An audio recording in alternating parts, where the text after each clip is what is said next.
Assalamualaikum warahmatullahi wabarakatuh.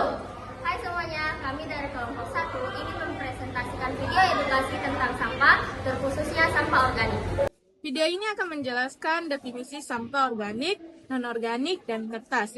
Juga penyebab sampah menjadi masalah, dampaknya bagi manusia dan lingkungan, disertai data produksi sampah di Kabupaten Polewali Mandar, juga langkah-langkah penanganan dan pemanfaatannya. Sampah organik adalah sampah yang berasal dari makhluk hidup seperti tumbuhan atau hewan dan mampu terurai secara alami oleh mikroorganisme.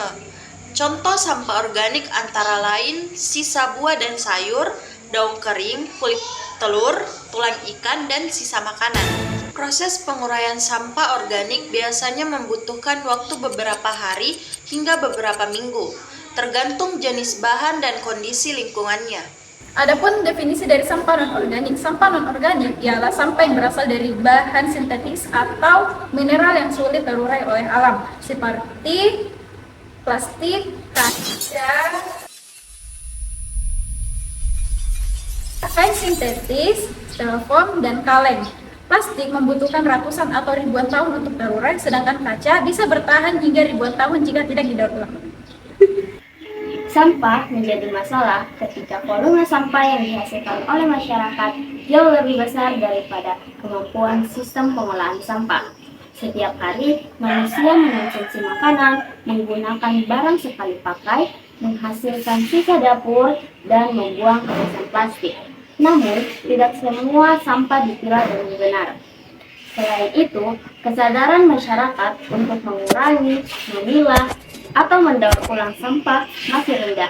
Akibatnya, banyak sampah yang berakhir di sungai, solokan, atau tempat pembuangan terbuka.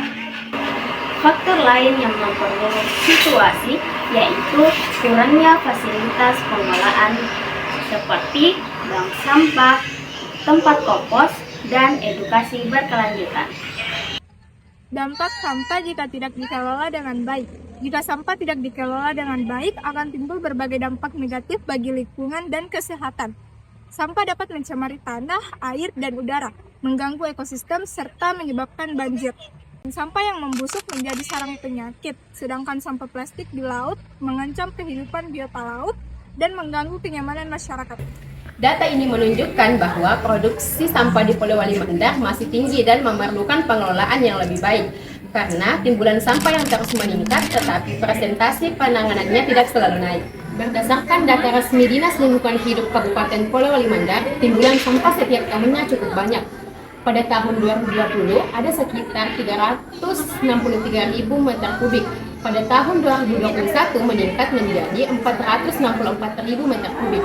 Tahun 2022 ada sekitar 436.000 meter kubik dan kemudian pada tahun 2023 mencapai angka 487.000 meter kubik timbulan sampah. Penanganan sampah dapat dilakukan melalui beberapa cara sederhana namun sangat efektif. Yang pertama, memilah sampah dari rumah menjadi organik dan non-organik. Yang kedua, olah sampah organik menjadi pupuk sehingga dapat bermanfaat bagi lingkungan. Dan yang ketiga, daur ulang sampah, contohnya seperti sampah plastik, kertas, dan logam yang masih memiliki nilai ekonomi. Selain itu, adanya bank sampah dan program edukasi lingkungan dapat meningkatkan kesadaran masyarakat untuk mengurangi produksi sampah. Sampah organik dapat menghasilkan berbagai produk yang bermanfaat. Salah satunya adalah pupuk kompos yang bisa digunakan untuk menyuburkan tanaman dan mengurangi penggunaan pupuk kimia.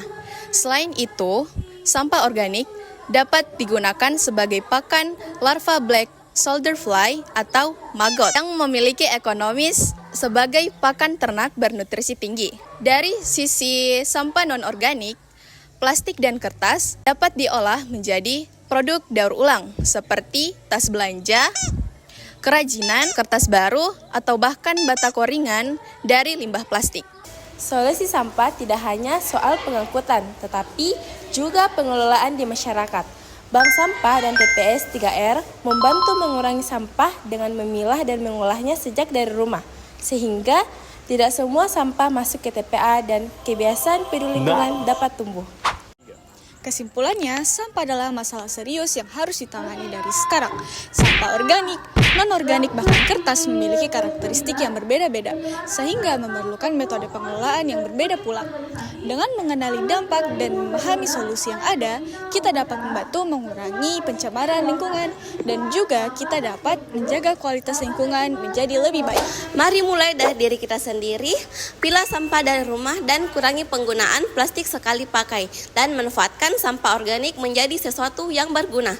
Lingkungan yang bersih bukan hanya tanggung jawab pemerintah, tapi tanggung jawab kita semua. Sekian video presentasi dari kami. Wassalamualaikum warahmatullahi wabarakatuh.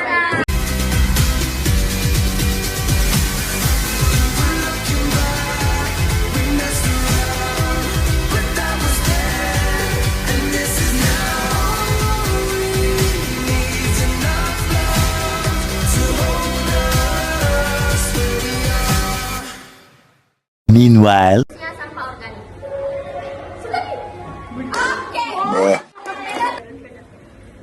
Sekian. Warahmatullahi wabarakatuh.